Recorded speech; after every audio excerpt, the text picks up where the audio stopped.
Mais non! Écoutez-moi. Stop.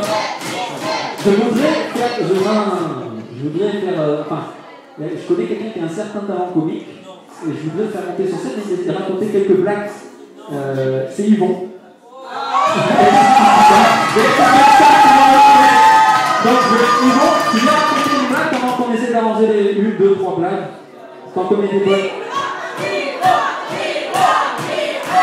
Allez, Yvon. C'est ce que tu veux. Vous voulez quoi? Blague de cul, blague raciste, blague pédophile, blague belge. Ah, tiens, c'est open mic pour Yvon, tiens. Je peux chanter une même aussi, non?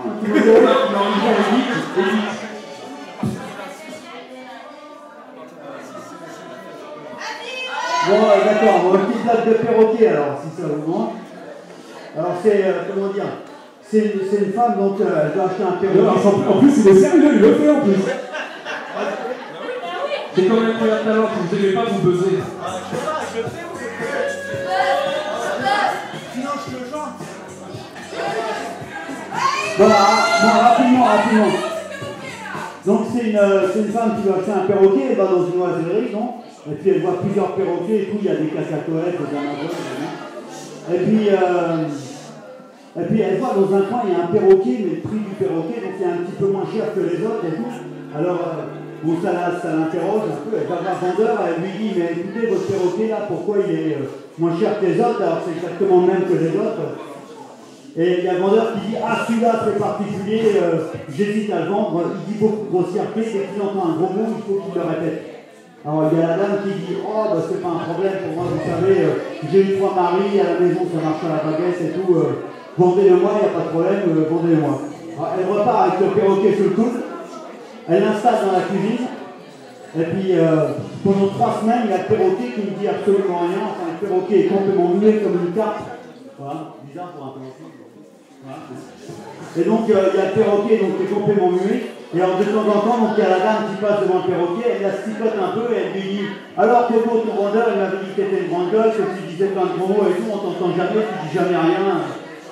Et puis alors et on passe encore un peu de temps et le perroquet est toujours stoïque, il dit jamais rien, il parle jamais. Et un jour, il y a la dame qui passe devant le perroquet et puis qui lui dit, écoute Coco, ton vendeur, il m'avait dit que t'étais une grande gueule, mais on t'entend jamais, tu dis jamais rien. Et là d'un coup, il y a le perroquet qui s'énerve et il dit comme ça. Bon, je m'excuse pour les gros mots, mais ça fait partie de l'histoire. Il y a le perroquet qui s'énerve et qui dit, écoute la vieille, m'embête pas, sinon je t'attrape et je te sodomise. Et alors là, d'un coup, il y a la dame qui est complètement effarée et tout.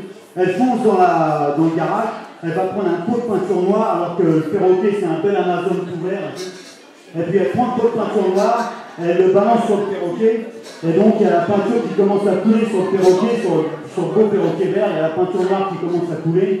Et là, d'un coup, il y a la dame qui dit au perroquet, alors Togo, tu fais moins le malin, je t'ai bien calmé et tout. Et puis, d'un coup, il y a le perroquet, et la peinture a coulé et tout, et il y a le perroquet, il ouvre un œil, il ouvre un deuxième œil, et il dit, écoutez madame, quand je suis en smoking, je parle pas aux vieilles putes.